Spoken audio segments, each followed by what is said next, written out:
The wind howled across the barren prairie like a wounded animal, carrying with it the scent of dust and dry grass, whispering sorrow into the ears of anyone who would listen.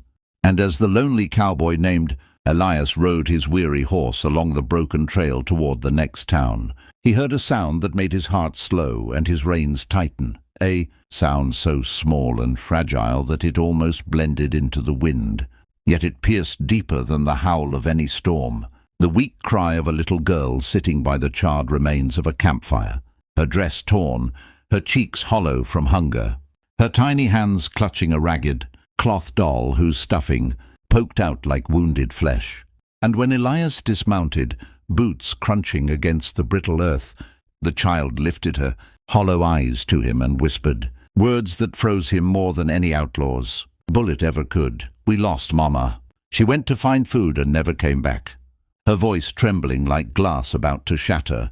And for a long moment Elias stood there, hat in hand, looking at her with the aching knowledge that the Wild West was cruel to the weak, merciless to the hungry, and that a little girl left alone on the plains had less chance of survival than a candle in a storm.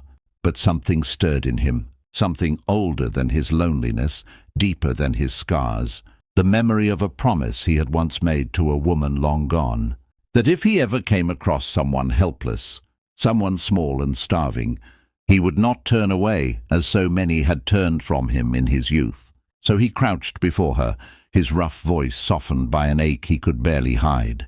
"Little one, what's your name?" And she hugged the doll tighter, eyes filling with tears that had no strength to fall, whispering, "They call me June, but Mama called me her little star, and she said she'd be right back with bread and maybe apples. But it's been 2 days. Maybe more, I can't tell any more." And Elias felt his chest tighten like a noose around his heart, because he knew the truth that her tender mind could not grasp.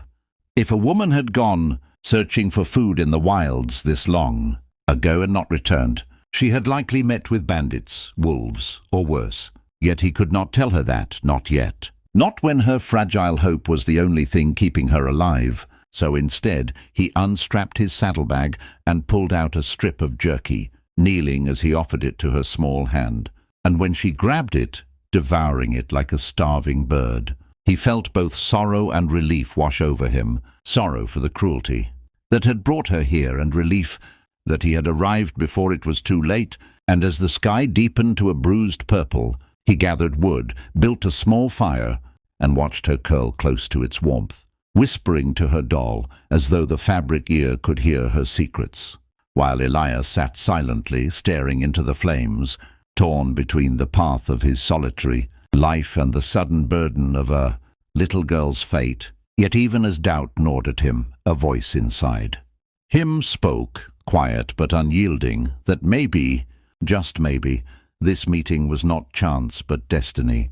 And with that thought, he looked at June and said, "Rest, little star.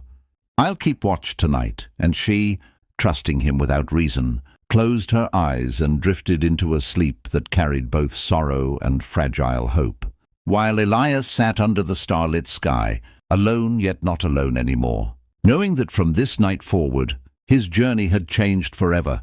And dear listeners, if this tale has already touched your heart, if June's voice has made you feel her hunger and Elias's heart has made you believe in kindness again, then stay with us, because this is only the beginning of a story filled with heartbreak, courage and redemption. And don't forget to subscribe to the channel so you never miss the rest of June's journey, for the next chapter will show how one lonely cowboy and one starving little girl could change each other's lives against all odds. Dawn broke across the wide horizon like a slow-burning fire, painting the plains in gold and rose, and when little June awoke, she found the cowboy sitting by the dying embers of the fire, his hat low over his brow, his eyes fixed on the distance as though he were watching for ghosts. And when she blinked up at him, clutching her doll to her chest, she whispered, "Did Mama come back?" And the question struck him harder than any outlaw's bullet, for in that fragile voice lay the echo of a child's hope clinging to the edge of despair. Yet Elias could not crush that hope, Not now, so he answered gently, "No, little star, but we'll go look together."